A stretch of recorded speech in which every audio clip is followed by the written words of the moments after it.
আসসালামু আলাইকুম বন্ধুরা, কেমন আছেন? আজকে চলে আসলাম নতুন আরেকটা ভিডিও নিয়ে। আমাদের শ্রীমঙ্গলে ঘোরার অভিজ্ঞতা নিয়ে আপনাদের সাথে আমি চলে আসলাম আজকে আমাদের ট্যুরটা শেয়ার করার জন্যে। দেখতে পাচ্ছেন আমরা চা বাগানের ভিতরে প্রবেশ করছি একটা গ্রুপ সহকারে। তো সামনে অনেক মজা আছে। আমার চাচার সাথে আমি অনেক মজা করেছি। চাচার সাথে মজার মুহূর্ত। আমাকে একটু ভিডিও দাও। এই যে আমার সম্মানিত চাচা, চাচা ভাবি কেমন আছে? মোস্তাফিজের কি হয়েছে? চা পাতা কি হয়েছে? এটা খেলাম। চাচা ছাগল হয়ে গেছে। চাচা এখন চা খাচ্ছে পাতার সাহায্যে। চাচার পুরো পানির অভাব, পানি নাই, তাই শুধু চাই চিবিয়ে খাচ্ছি। চাচার অনেক আগে থেকে সবজি খাওয়ার অভ্যাস। সেই রকমের চাকর।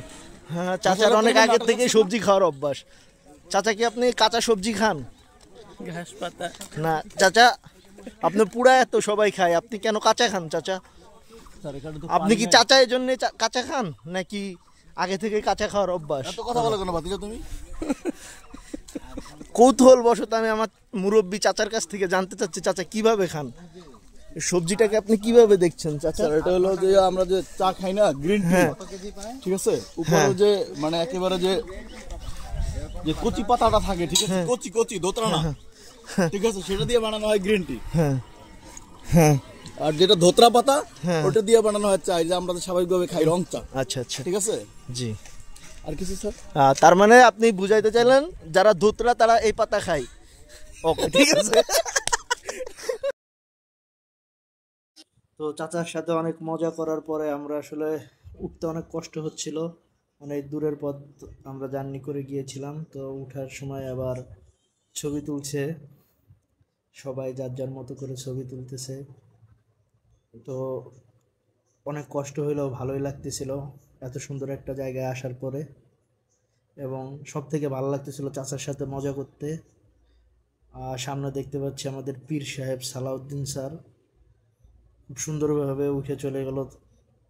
তার যে বয়স হয়েছে, বয়সটা বোঝাই যায় না, এত সুন্দরভাবে সে উঠে চলে গেল।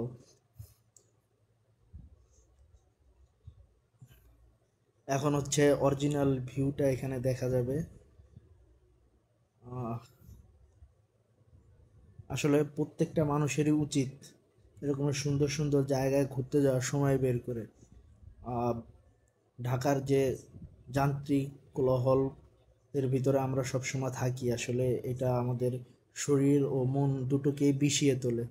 তো সেই ক্ষেত্রে আমাদের সবারই উচিত কোনো ছুটি পেলে 2 দিন বা 3 দিনের জন্য বাইরে থেকে ঘুরে আসা এবং কিছু মনোমুগ্ধকর স্মৃতি নিজের কাছে গচ্ছিত রাখা সারা জীবনের জন্য। যাই হোক, আলহামদুলিল্লাহ আমাদের ট্যুর ভালোই কাটলো। আমরা নেক্সটে যাব টাঙ্গাইল।